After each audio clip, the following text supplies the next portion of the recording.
Welcome to the Pastured Pig Podcast, where we share the successes and challenges of raising pigs on pasture. We talk to producers all over the country, from small homesteads to large commercial pasture operations. Whether you're new to pastured pigs or have been raising hogs for decades, we hope you hear new ideas and new perspectives on pasturing hogs.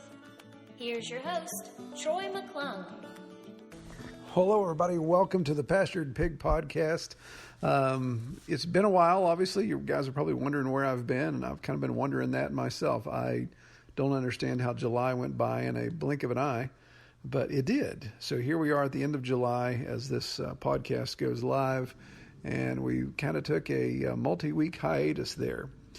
I hated to be one of those podcasters. I always kind of griped and complained that podcasters that kind of went away or started to pod fade and what was going on there. And now I see that I've kind of become one of those myself. But going to try to get back into it. Obviously, can't make any promises with this summer, as I'm sure many of you are having such a super active summer. All the stuff that's going on, between all the farm work and the fact the world's ending, it's been quite hectic and required us to do a lot of things. So we'll obviously try to get some new interviews going and get some podcasts out. But I pray you bear with me, and hopefully we can keep some stuff going. Well, a lot of updates. I may do another podcast just kind of updating what's going on here, how we've processed our pigs and how that endeavor went. And as those of you guys have known that followed the podcast, we started with some new genetics this year from Six Oak Farms down in South Carolina, David Crafton's place. So we'll probably do a podcast discussing all that and some other things that have just popped up that I think would be useful to talk about in the pastured pig world when it comes to what's going on here at our farm.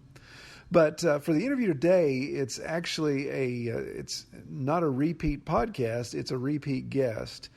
We've had Carl Blake on here before, and we're getting him back on. Just wanted to talk to him. He kind of keeps his finger on the pulse of what's going on with pastured piggery from a national perspective, and of course he's got a lot of his own development stuff going on.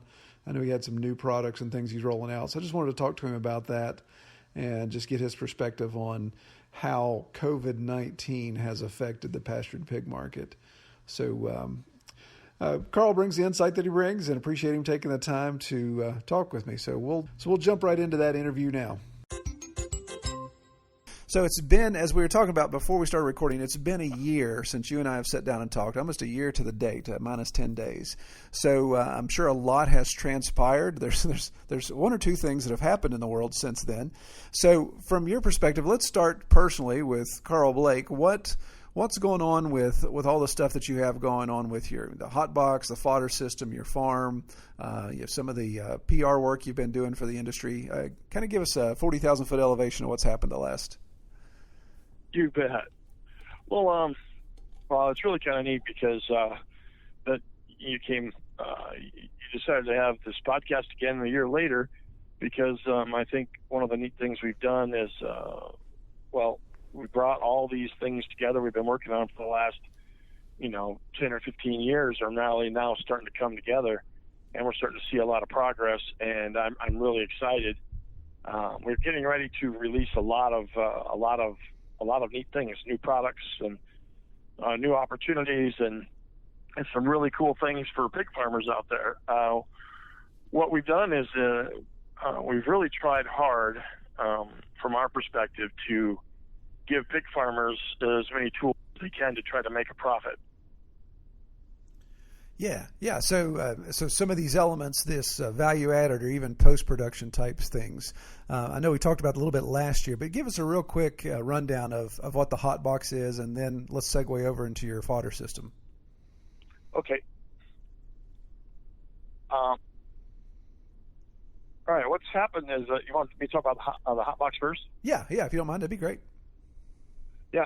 What we've done with our hot box, we've actually we've got some really new exciting developments as far as that's concerned. The hot box is that noise on your end or mine? Sorry, yeah, that was me. I thought I was muted. Okay. Well, one of the neat things about our hot box is we're coming out with our hot box revision number 2. This is basically version 2.0. And the new hot box is designed with the new marketing materials that we allow you to put your graphics on. We've got some really cool stuff that allows us to actually make the images look 3D, and they actually look like they're coming out of the wood. Oh. And to top that off, we have designed the box so that you don't have to actually take the pig out of the box to flip it over. It actually is done with a hand crank on the back side, and the pig can be flipped inside the box without having to lift it up or taking the pig out or doing anything with it. We've also included 2 chicken rotisseries on the inside as well. So if you wanted to just roast, like 10 or 20 chickens, you can actually do chickens on the inside of the box. We've got a lot of requests for that. Some of our guys out there wanted to be able to do a lot of chickens. Well, we have rotisseries that go on the top, and you can put up to 25 pounds on each rotisserie. But they wanted to have more, so we actually we have 2 4-foot rotisseries inside of the box now, so you can fit a lot of chickens on there. And it actually does a reverse cook on the chicken. Instead of being on top of the heat, it's underneath the heat. And it just broils them just like they would at you see these standard roasters. Well, that's basically what it's doing, but it's inside the box. So it makes it a little bit easier for those who want to cater events that, if you don't want to have to lift the pig in and out of the box, it actually can allow you to do that by hand. And the box is designed a little bit differently in that it's round instead of square. So you don't see that on the outside because we kind of disguised that. We actually have our marketing panels that go on the sides are square, and it hides the round box. But it's an amazing upgrade, and I think a lot of the chefs and others out there that are trying to do larger events, they'll be able to use our new hot box in a variety of ways. Yeah, no, that sounds great. So is Hotbox 2.0 now in production and available, or is that something that's rolling out later this year? Well, the version 2.0 is actually available. It'll be available in 2 weeks to order. We have them. We have the prototypes done, and we've done all our testing. And now all we're doing is we're taking orders for them, and they can ship in 4 to 6 weeks.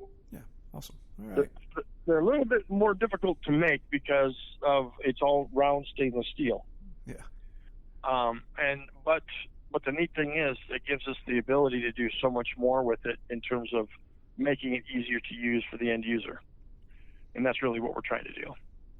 Yeah, I think, and again, I can refer back in our show notes to last year's podcast, but those not familiar with the Hotbox, if you haven't heard that interview, really, I think the key takeaway, and add to this, Carl, or correct me if I'm wrong, but the real key takeaway is it's making these pig roasts, these food prep opportunities be more cost effective because it greatly reduces the amount of time cooking. So instead of burning an entire day or even a weekend, you can do things a lot quicker with this with this technology, with this food prep. Is that correct? Absolutely. The claim to fame here is that we can do a 100-pound pig in 4 hours. Yeah. That is key. If you go to a conventional system and it takes you 14 to 16 hours to roast that pig, and then it has another 8 hours of prep time before and after, you can't make any money at that. We are specifically going out there to try to help farmers make money with a hot box. They can make money easily by selling the pig at $5.25 a pound. So they get a 100-pound pig. The pig costs $525 for the event. You want to roast the pig, you want them to roast it for you, and you charge them specifically $4.50 or $5 a pound to actually roast that pig for them. Well, this allows you to make money. You can make money on every single event because you don't have 25 or 30 hours wrapped up in it. You have a total of 6 hours from the time you pick the pig up, get to your event, light the pig on fire, serve the pig, and walk out. You've got 6 hours wrapped up into it. You can make anywhere from $100 to $150 to $200 an hour. Yeah, that's a huge ROI. And that's a big deal. Now imagine. Now let's take this one step further. Imagine the fact that you raised the pigs and you had 3 cull pigs that you had because they weren't going to grow. They had a belly buster. they got beat up and, their ears aren't right or something. They're not growing as fast. We actually allow you to take those cull pigs that you would normally give away or kill or whatever. We actually give you the ability to make $5.25 a pound on those pigs, because now you can stick them in your roaster and you can roast them. You are now making $5.25 a pound for a pig you couldn't get a nickel for before. Right, exactly. So it helps you on your farm, and it helps our pig farmers, make a production and make a profit. That's great. Well, Carl, what about anybody listening to this saying, "Hey, I'm new into pigs." Obviously, there's a lot of people getting into pigs this year, but they're new and they like this idea, but they don't know anything about prepping a pig for roasting. As far as how do I get it butchered and gutted? Can I do that myself? Do I have to take it somewhere? And B, how do I know how to operate the hot box? What type of training do you guys do on that front end? Well, we actually offer two different options on the training side of things. We do training at least 2, maybe sometimes 3 times a year, where people actually come to our facilities here. And that's another thing we got to talk about, is our brand new facilities we just got in the last 2 weeks. When we bring people here to our facilities, you get a full day of training on how to roast a pig, how to prep the pig. You actually get your hands on it, and you put the pig in the box. You do all the roasting, and you learn how to do an event. You learn the entire business of pig roasting, and we charge $165 for an opportunity. And you come here. We have RV hookups. We have motels here. We have a place to put up a tent. We have lots of options, and we've had people from as far away as Italy, Canada, Mexico, and all over the United States come to our classes. So they've been very popular. And we also offer another option, which is we have a booklet that if you simply text me or find our page and text me there, I can send you a copy of our PDF file of our booklet that explains hog roasting 101 from beginning to end.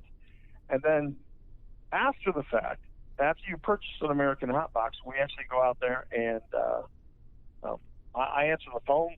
You say, "I got a pig roast on Saturday. It's my first one. Can you help me?" Sure. I walk you through every step of the way to make your first hog roast be as successful as it can be. And out of the hundreds and hundreds of roasts, we've never had one fail. So generally speaking, they're just huge successes, and people really, they go ahead and, I've had several that are doing hog roasts almost every weekend. We've got one client who has 2 hot boxes, and she does pig roast every single weekend. She has pig roast and weddings. She makes over $150,000 a year just doing pig roast and catering now. That's amazing. So, yeah. So remind everybody where here is. Yeah, you're in the Midwest, correct? No, I'm located in Eldon, Missouri. Yeah. Okay, that's what I thought. We're right down here next to the Lake of the Ozarks, and we're about 4 miles away. And we have a really beautiful facility here. We purchased a new farm, a new 75-acre farm, and we have a huge lake on it. And we have facilities for RVs. We have our pigs there. We have we're actually building fodder systems there. We're building hot boxes, and we're doing lots of manufacturing and stuff. So there's a lot of neat things to see. Yeah, it sounds like it. Definitely sounds like it'd be a good trip. So let's segue there. You mentioned the fodder system. So what's changed in the fodder system in the last year? Well, some interesting things come down the pike on the fodder systems. One of the big deals about fodder is that it's more nutritious for animals. And actually, what is fodder? Fodder is the ability for us to grow barley and wheat from seed to a feed of about 6 to 12 inches tall. And we do this on a daily basis. It's on a rotating 7-day schedule. It takes us 7 days to get this from seed to feed, the proper height and weight and all that kind of stuff. So what we do is we actually grow it in a chamber, and we manufacture these chambers. So we've come up with the various sized chambers that we have. We have one that produces 25 pounds a day for the small people that just want to grow fodder in their basement or their garage or in their back room or wherever. It's a small unit that produces 25 pounds a day, but it's great for those who want to do chickens, and they do a few rabbits, and they have a couple goats. It's enough feed to be able to feed those animals on a daily basis. We have a 150-pound unit. It's called the Grow Cube 150, and that's just totally turned out to be amazing. It's enclosed in polycarbonate. We reduced the prices on our products. Our products for fodder systems cost half or less than what all the other competitors out there are producing, and we guarantee ours to grow. We've also included some really neat functionality in our grow systems now to combat mold and mildew. We've actually, through my work developing ultraviolet light systems, we're actually using UVC in all of our boxes. We've designed a filtration system that allows you to clean your seed before you put it in the box. All of our competitors, everyone was always taking the approach that we need to eliminate mold and mildew in our fodder systems by putting things inside the fodder box. Well, one of the things I've done is I pioneered utilizing hydrogen peroxide instead of bleach. And bleach is horrible for humans, animals, plants, everything. But hydrogen peroxide is actually a really, it occurs naturally in the body. So hydrogen peroxide has been a good solution. However, it wasn't the end-all to be-all. And so what I've done is I did a lot of more research, and I decided to look at it differently. And we did that by looking at the fodder systems as being eliminating the mold before we even put it in the box. How do we do that? Well, one of the things we did was we developed a centrifugal system that takes all the mycotoxins, the cytotoxins, the aspergillus spores, all that kind of stuff, knocks them off the seeds, cleans them up, and then separates the bad germinating seeds from the good germinating seeds, and then removes any of the impurities like corn or soybean seeds or pellets. A lot of your farmers out there, a lot of your mills out there are trying to make, they'll sell you seed, like barley seed, for feed, and they don't guarantee the germination, and it's got a bunch of junk mixed into it. Well, our filtration system allows you to buy that seed at a lower cost, to run it through our system, and totally cleans it up. And now it's mold-free, and you can put it in your fodder system, grow it in your fodder system in a 7-day cycle, and never see mold ever. Yeah. So we've done some really neat things. The fodder box itself has an ultraviolet light system built into it, right into the plenum system, which is, we've designed a plenum system that works with our air conditioning and heating system, so it cools it and heats it properly. But at the beginning and the end of our system are ultraviolet lights. We've designed special boxes that don't allow the ultraviolet light to come in and burn your eyes or, touch your skin or anything like that. But it kills all the mold running through the air, all of the spores, all of the bacterium, any of that stuff that's floating around in the air being recirculated back inside the box. We're killing it before and after the filtration system. So this allows you to grow 100% fodder, clean as a whistle, every day of the week. And so we've got some really neat and interesting boxes out there. We've got the 150. We have a 500-pound-a-day box. We have a 1,000-pound-a-day box. And then we also do a 2,000-pound-a-day box. Yeah. Wow. And they're all fully automated except for the seed and the feed portion of it. All you do is it takes you an extra 5 minutes a day. You go in and you seed it. You pull the feed out. You put the seed in, and you shut the door and walk away. The next day you come out, take the feed out, and then put the seed in. Just one day into the next. You don't have hundreds of hours wrapped up in cleaning it up and cleaning the mold and mildew out and power washing it every day. And you just don't have those issues with our fodder systems. Yeah, that sounds incredible. Now, am I mistaken? Did I see that these units are completely self-contained, but some of them are even on rolling chassis, correct? Yes, we actually have some. We have our mobile unit. We have a mobile unit that you can hook up and pull behind you. And a lot of horse people like those. And there's just a lot of good use for the trailer, because you can actually take it out to a field and hook up water and power to it. And we're working on a solar version so that it can be run outside with no backup or anything.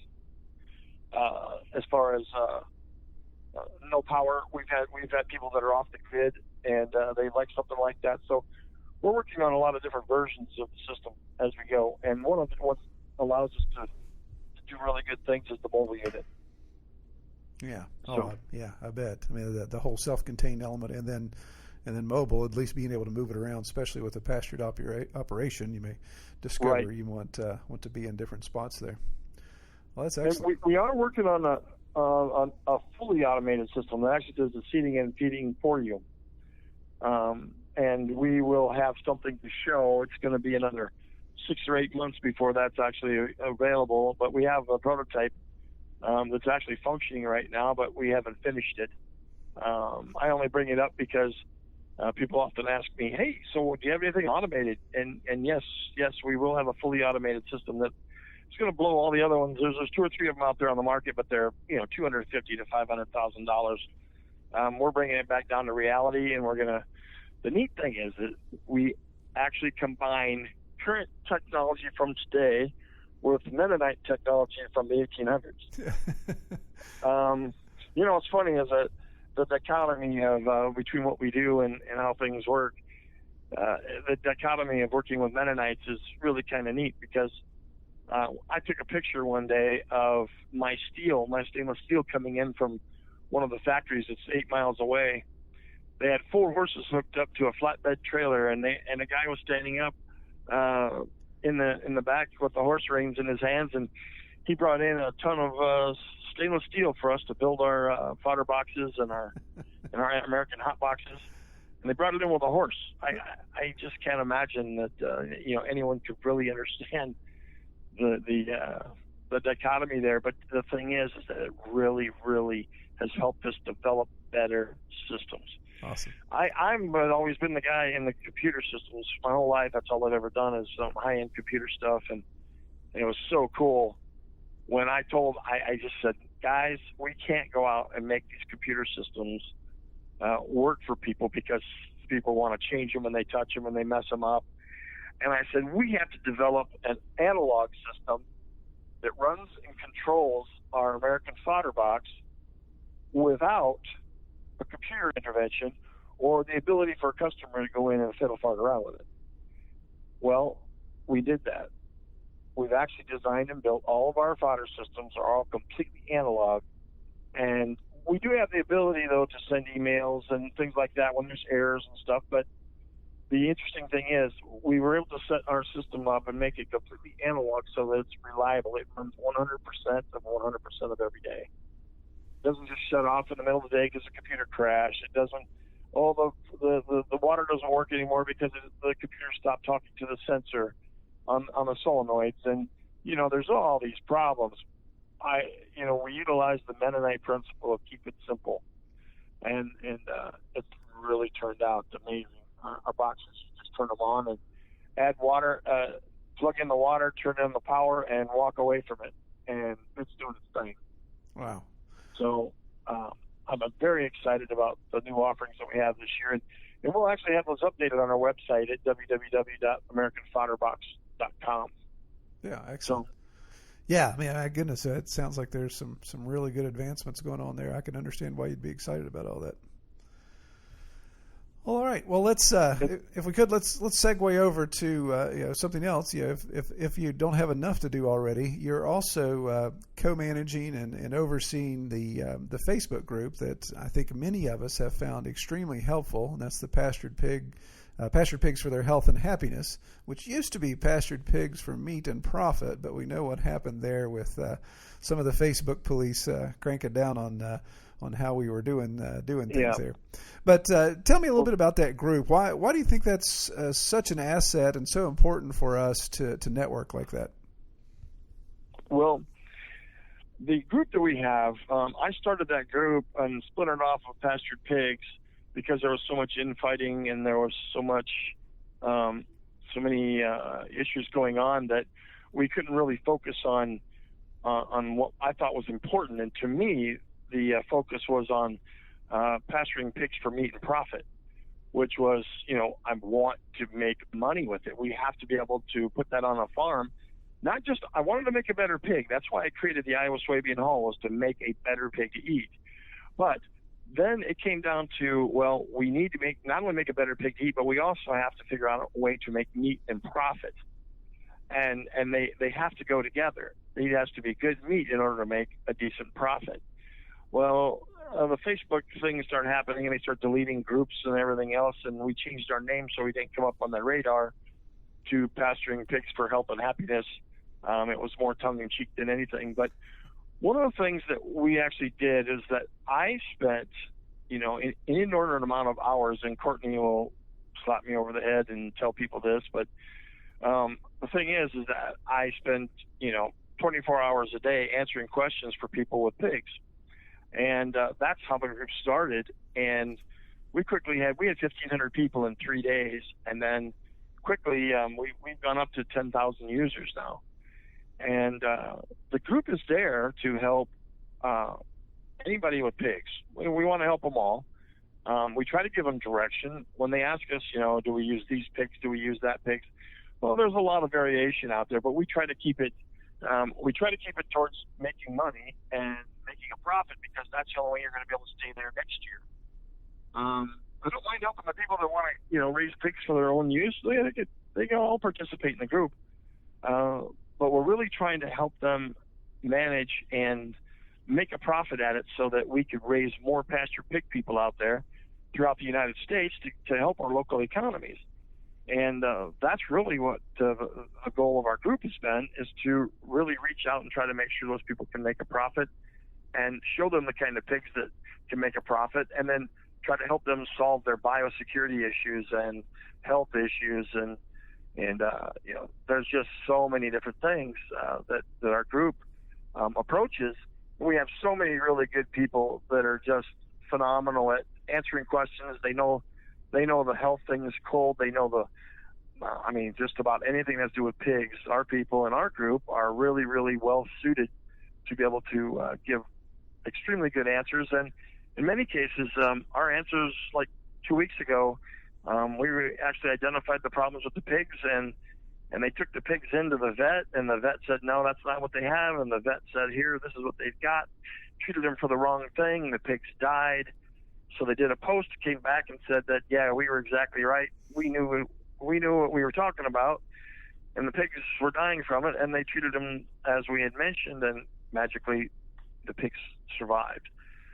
So I'm not saying that all vets are bad. I'm just saying that there's a lot of vets out there that don't know anything about pigs, and no longer, because due to the fact that the veterinarians are being co-opted into the big pig CAFO arenas, and they never see pasture pigs. So a lot of the diseases they never see. They couldn't identify it if it hit them in the head. Right. So that's one of the things that we do, is really try to put a good eye to it. It's really hard to try to recommend a solution for a pig you're only seeing a picture of or a short video of, and it's really hard to armchair. What do you call that? Armchair quarterback. Armchair quarterback. Right. Yeah. Especially it's really hard to do that and be right every time. Why, the expectation sometimes is more than we can handle. But we really try hard to be able to help people solve their problems and give them good solutions to the problems. Some of the things that we're making for the group, I make a deherring tool. We manufacture a deherring tool, and we are now also manufacturing a special castration tool, which is a special tool that you can hang it on a fence, you can hang it on a bar, you can hang it on a box, and you can drop a piglet in there, and you can castrate a piglet in under 30 seconds. And it really works. One person can do it.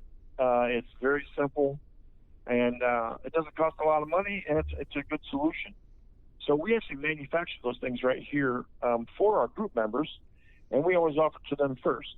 We have some really cool stuff coming out where we have a special toolbox. It's got, you can even have your name and logo on it, just like our American Hot Box. But the special toolbox will be available that'll have all of your med kit, your entire med kit in there, including your iodine, your blue coat, your syringes, ear nippers, ear notchers, It has all the syringe, gun syringe, all these things are actually in the box, and it has a complete castration tool and deherring system right there on the box. So you'll be able to get those things that, first-time pig users always ask, hey, what do I get in my med kit? Well, you don't even need to worry about that. You can just push a button. You can order a complete med kit from us, and it'll show up on your doorstep. It has everything in it. And you can put your farm logo on the side of it, so you can push it around the farm and be set up to do, anything you need to do for meds. And you can use it for your goats and your pigs and your cows and horses and everything. It'll have a complete med system built right into it. Yeah, very good. And then also on the group too, you're doing some things digitally, helping build directories and listservs and those type of things, correct? Oh yeah, I forget to even mention that. Our group was one of the only groups out there that has a mentoring program. We have a mentoring program, and we actually take new people and sign them up with some of the older folks that have been doing it a while that have agreed to be mentors, and then we patch them in, and we've had a lot of reviews from that.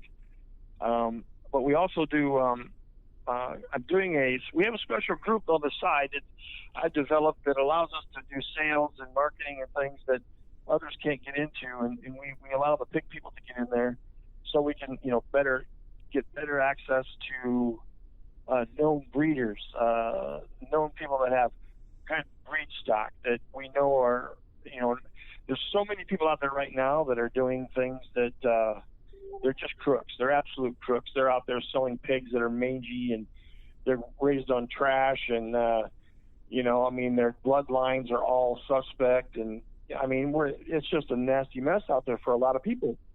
And so we try to help guide people around those things, around those landmines, and introduce them to people that can get them good breed stock in their area, and we do have that in the database.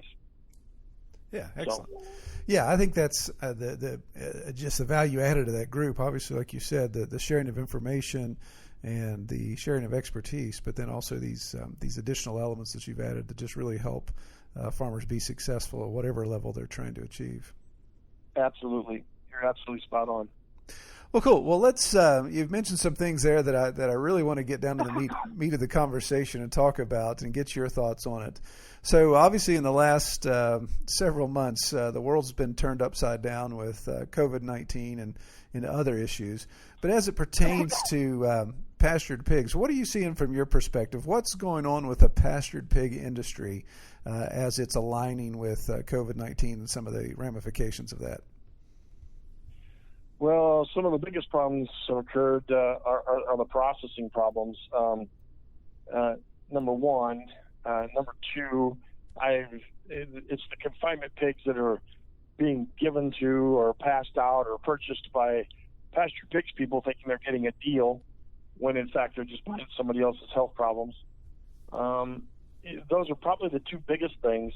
Right now, we can really get a lot of sales out there. I know lots of people are getting 400% or 500% more in sales than they did the same time last year. So, but the problem is, if you can't get that pig turned into a pork chop, you're pretty much stuck. Right. Unless, of course, you can kill it on farm and you can sell them locally. Which I predicted there'd be a black market at some point, and that black market would be, guys buying pigs from farmers, and the farmer hanging the pig up and processing the pig right there on the spot, just handing you your primal cuts, and you get to take it home. I foresee a lot of that going to be happening when we have to resort to the fact that there isn't any processing plants. We are actually looking at, I've been helping and assisting others with trying to build the portable processing plants and modular processing plants. We're actually looking at putting one up ourselves just for us to be able to sell our pork and make sure that we can get it into pork chops at all times. Guys like Walter Jeffries, he's got his own USDA plant. Rock on, dude. That's how you do it. Right. You raise the pigs, you process them, you do them right there on your farm, be damned with everyone else. You're going to make money whether they like it or not. And that's, I give Greg Gunthorpe and I give Walter Jeffries, huge thumbs up for busting their ass and getting out there and making that kind of making their own processing plants. that's badass. And I mean, that's what's going to be. Look at a year from now. Where are we going to be? And I keep looking at trying to think. Right now, if you're raising a bunch of pigs and it's going to take 6, 7, 8 months to get them up to speed, I think you're going to be looking at having pigs right at the sweet spot where you probably get double or triple the price for your pigs. And by this time next year, there's going to be a whole slew of brand new processing facilities all across the country. So I believe that will lighten up a little bit as long as guys like JBS and Tyson don't try to stuff their pigs down the throat of our local processors. I foresee that as being something that that's going to lighten up for us. But I do believe you're going to get a better price for your pork. Yeah, it's interesting. So, yeah, what I've seen just on the Facebook group, people sharing they're either sold out of all their cuts or they've already got their deposits taken on their next processing run. I mean, even where we are, the small operation that we have on our farm, interest immediately. I mean, I've barely had to lift a finger to even tell people that I have pork available, and it's been moving really well. The issue, like you said, the flip side of that, and here in West Virginia, our agriculture commissioner invited a lot of the large Midwest producers to bring their livestock into West Virginia. So it has tied up a lot of our smaller state inspected processors. They're booked. Some are booked all the way out to February of 2021. So it's been a little bit of an issue there. But yeah, I think in the grand scheme of things, the Pastured Pig Market is those of us that have our own stock, that have a good line on genetics, are going to be in good shape. Now, you'd mentioned something about the CAFO pigs, and that's what I see constantly. If you just flip through Facebook, you see people constantly showing a picture of a pink pig out in their pasture that's got an issue. Hey, this pig's doing this, or its eyes are running, or it's coughing, or it's wheezing. So you mentioned that's we're getting hundreds of those. Yeah. So I mean, what's your opinion on that? Is that just absolutely taboo? Stay completely away from it. You don't even want to mess with that, or is that just too much of a challenge to take on? Well, I guess you've got two schools of thought. You'll get, if you watch it and say, hey, I just bought these pigs, now what's going to happen? And then you'll get like 40 or 50 answers, and half of them will be like, well, actually, maybe 2 or 3 of them will be like, well, I bought them, and I raised them with no problem. And then you get the others to say, oh, my God, I got those pigs, and 3 days later I had half of them die, and by the end of the next week I had 12, and now I got 3. And I can't keep these 3 alive. They're coughing, and they're falling down, and, they're walking drunk, and, they're doing all these things. And it's like, well, yeah, what do you do? And it's I'm of the opinion that nobody should be buying a confinement pig. Those genetics just aren't made to be raised outside or, raised in the kind of environment on a dirt lot. They're just not. They can't get enough immunities in their system to not die from something else. Buying the CAFO pigs because they're new, or they just don't know any better, so they're new to it. And unfortunately, This is going to be their first experience with trying to raise pigs on pasture. And say, well, I can't do this. I fail at this. I suck at this, or this isn't doable. That all these other guys is some sort of voodoo. So they throw their hands in the air and obviously give pastured piggery a bad name. Absolutely, that is such a great point. Because when these new people get those pigs and they come on, hey, I just got new pigs, and here, look at them, and they show a picture of them, and everybody has a big sigh. You can feel the entire group have a heavy sigh. Right. I mean, you actually can hear it.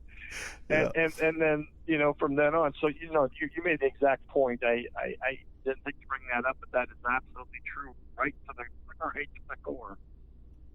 So, I mean, it's an issue. Definitely an issue. All right. Yeah. Well, and I want to tell you, I thank you for doing these podcasts, because I believe that they're useful to a lot of people, and I think that I don't know how many people will listen to them, but I know that we can help try to increase your listenership, because I do believe you're putting out you've got a lot of thoughtful questions and things today, and I think that you're right in the vein of it, so I think that's real good. Well, thank you. Yeah, we're trying. Obviously, our audience is very finite. We're very specific, but I think it's something I've enjoyed. I've learned a tremendous amount. I mean, I've been doing pigs for 7 years now, but I can still consider myself a novice at it, and just learn so much listening to other people and talking to them. But no, I'd appreciate obviously any help there. In fact, you dropped 2 names there. I've been trying to get on the podcast and just haven't been able to figure it out, work it out. But if you could help get Greg and Walt on for me, I'd love to do that, because those are the 2 guys I've had on my list for a while. So. I'm sure I can ask them both. I'm sure they do it if I ask them. Yeah. Walt says he's going to, but it just hadn't been able to find the time right, and same with Greg as well. But I know you got a lot going on. I wanted to talk to you about one more thing before we let you go. But so we've talked about kind of what's happening with COVID, how it's affecting processing and those type of things, and the Prime Act that's been laying around in legislation for 5+ years now is come back around. It looks like it's gone from having 2 sponsors when it was originally set to now I think there's 20 plus, or maybe even 30 now on it. What's your take on the Prime Act? Do you think it's going to be enough? Is it a half measure, or is it just legislative grandstanding? What's going to happen there? I think right now it's kind of a half measure. I agree with Mike Callicrate. He had some really good ideas to add to it that I thought were very useful. Like, for instance, having your veterinarians. I mean, we have a slug of a point where there aren't many veterinarians anymore. So what's happened is, our pork and are you there? Yeah, I'm here. Mm-hmm. Yeah. The thing is, we don't have many vets anymore, and he's talking about advocating having their veterinarian in their offices set up to do inspections and stuff. And because they're educated, they have PhDs, why can't they do it? Right. Yeah. That would allow us to have more veterinarians located around the animals. Yeah, absolutely. So it makes a lot of sense. But Mike Callicrate, he actually is the guy who holds all the patents on the mobile processing units. But he's also a really smart dude, and he's got his stuff together, and he owns a beef plant out in Colorado. But he's got a lot of good information on it's MikeCallicrate.com. But he really knows his stuff. He's good friends with Greg Gunthorpe and a lot of the other people in the processing industry, and he really knows what he's talking about. And I think he had some really good suggestions on the Prime Act, and I believe we have to have something like that. I think we need more USDA plants. I think we should eliminate all the state plants and make them all USDA. And just do away with the 2 different kinds of processing. Why is that? Why can I process in Missouri, but when I go to sell it in Illinois I can't, because Illinois says, well, you didn't process it, well, you didn't inspect your meat well enough. Well, why the hell is that different across the United States? It doesn't make any sense to me. Yeah. But those things need to come together, and it needs to be under one roof, and it needs to be solved for our the whole entire food system. Yeah, I agree. Yeah, you made a good point there. That's something I run into. I have, we're in West Virginia, and I have an incredible processor just literally across the Ohio River in Ohio that's state inspected for Ohio. And I've used them, but really I'm not supposed to be, because I'm bringing that meat back over. And it's just absolutely ridiculous. It takes me longer to get to my USDA facility in West Virginia versus just crossing over the river. So, I've obviously had to do that, had to stop doing that as my production's grown. But it's just very frustrating, because that facility is 5 times cleaner and 5 times more organized than the USDA plant that I was going to. Absolutely. And you run into those situations all the time. Yeah. So... Well, I appreciate your input, Carl. Man, I really appreciate you taking the time to come talk to me again. I love hearing the updates you've got going on. Love that you're a champion for pastured pig operations, and that you take the time to talk to anybody, either on the phone or online, when it comes to seeking advice. So if we could run down your list of ways that people can find out more about you and your products, your websites, the systems that you have. You want to run down that list real quick? Sure.